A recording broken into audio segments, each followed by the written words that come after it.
Laboratory preparation of iron 2 sulphate. Iron 2 sulphate is a soluble salt. It is prepared by reacting iron with dilute sulfuric 6 acid. The equation of reaction: iron solid reacts with sulfuric 6 acid to produce iron 2 sulphate and hydrogen gas. The reagents and apparatus used include 2 molar sulfuric 6 acid, iron metal, for example you can use iron nails, distilled water, retort stand, tripod stand, measuring cylinder, wing balance, glass beakers, round bottom flask, filter papers, filter funnels, source of heat, glass rod, thermometer, plastic beaker and volumetric flask. The procedure for the experiment is you weigh 100 grams of iron nails and put them inside a 500 ml glass beaker. Add 250 milliliter of 2 molar sulfuric 6 acid in the beaker with the iron nails.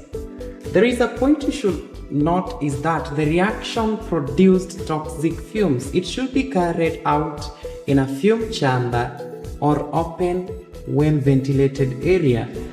After 12 hours, take out the iron 2 sulphate solution, filter it to a 250 ml measuring cylinder. Saturate the solution inside a 250 ml round bottom flask by evaporating excess water from it. After saturation, leave the remaining contents to cool slowly for 12 hours and obtain green iron 2 sulphate crystals by crystallization. Dry crystals in between filter papers. Please don't dry these crystals by heating them because you might lose the water of crystallization, making them anhydrous. The results are iron 2 sulphate is a green solution, so it is green in color. As it saturates, the intensity of the green color increases. Iron reacts with dilute sulfuric 6 acid to produce iron 2 sulphate and hydrogen gas. The test for hydrogen gas is it extinguishes the burning splint with a pop sound, and it can be seen by the production of effervescence or bubbles in our reaction. The mass of iron 2 sulphate obtained varies with the amount of reagents used and temperature during correction.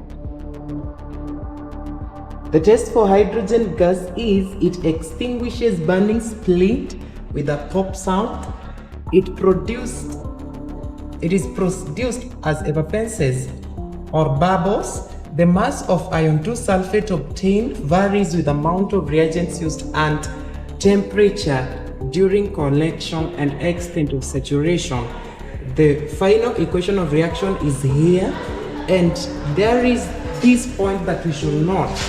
In this experiment, the concept of solubility being affected with temperature is applied, whereby the solubility of iron 2 sulphate increases with increase in temperature.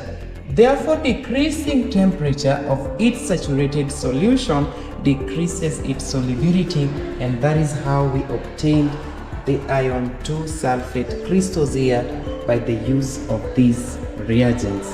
Thanks so much for following up from the beginning up to this end. Until next time, bye.